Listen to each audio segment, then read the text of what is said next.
TG MotoRider. I've always been a fan of history, ever since I studied how Oswald shot Lincoln from the suppository.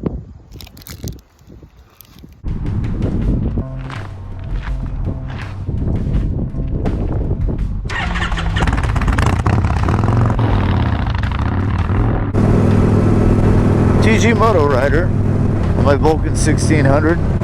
It's been about about a month since my crash. And there's the point of impact where the police officer's car is. There's my slide. All the way over there.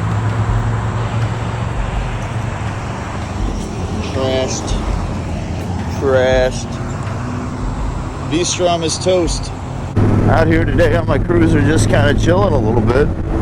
You know, when I grew up, my father used to harvest salmon eggs, and he would dry them out and paint them for Easter and hide them all around the house.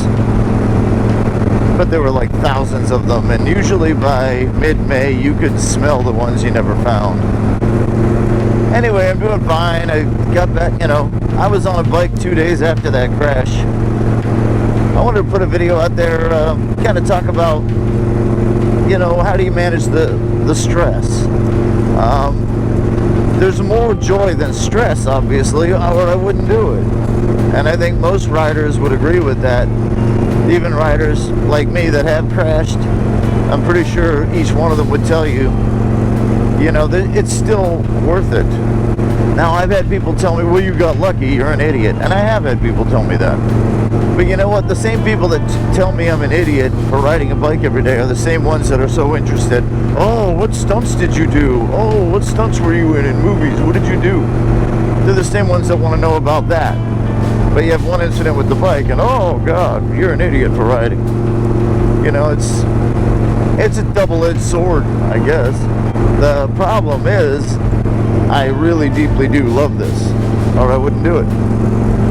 And I think most people that ride feel the same way. I mean, this whole thing about calling people that ride motorcycles organ donors, I just think there's a level of stupid ignorance going on with that statement. I would look at that same person and say, well, have you ever been on a boat? Well, you're doing 50 miles an hour in the water with no seatbelt. Something happens. You're going in the water, you're going to get knocked out. And even if you have a life vest on, if you get knocked unconscious when you hit the water, you're going to drown. That could happen to you. But you go on boats, don't you? All right, then. Have you ever been in an airplane? Okay, then. Well, airplanes crash far less frequently than motorcycles. That's true. But I walked away from my last crash. I'm not sure too many people walk away from a fall from 30,000 feet.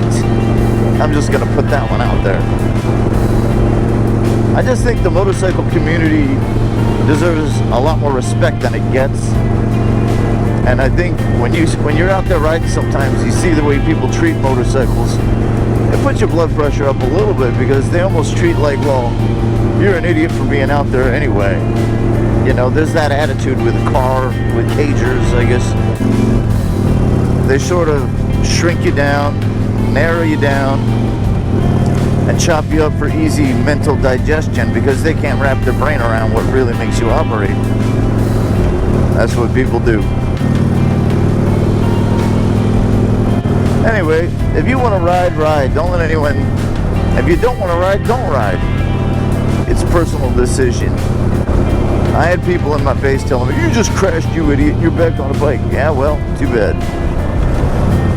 They're well-meaning. They're very well-meaning people, but still.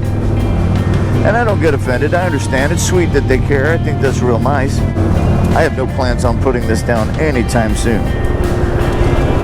I am deeply saddened by the passing of the V-Strom.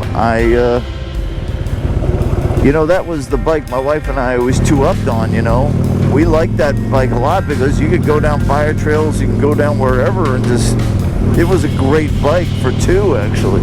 I'm going to miss it terribly. I just put a set of beautiful rain tires on it. 2 CT Road 5s that were amazing in the rain. I did a video, check that out. If you get in a crash, if you do walk away, if you are going to ride, get back up and do it right away. because I needed 2 days to stop the bleeding, basically. That was just nasty what was going on there. I was riding my bike to work 2 days later. But if you are gonna ride, just get right back on. If you're not gonna ride, then that's okay too, man. If the Lord is telling you to walk away, then walk away. For me, this is therapy. Like I can't give this up. So for me, that would be a bad thing. Like I couldn't even envision what could possibly ever replace this if I gave it up. You're stuck with me. More videos are coming. Thanks for watching. TG MotoRider signing off. You know, original walkie-talkies, the first generation, they were only called walkies because you could walk with them, but you couldn't talk into them or listen to anybody, you know, talk back to you.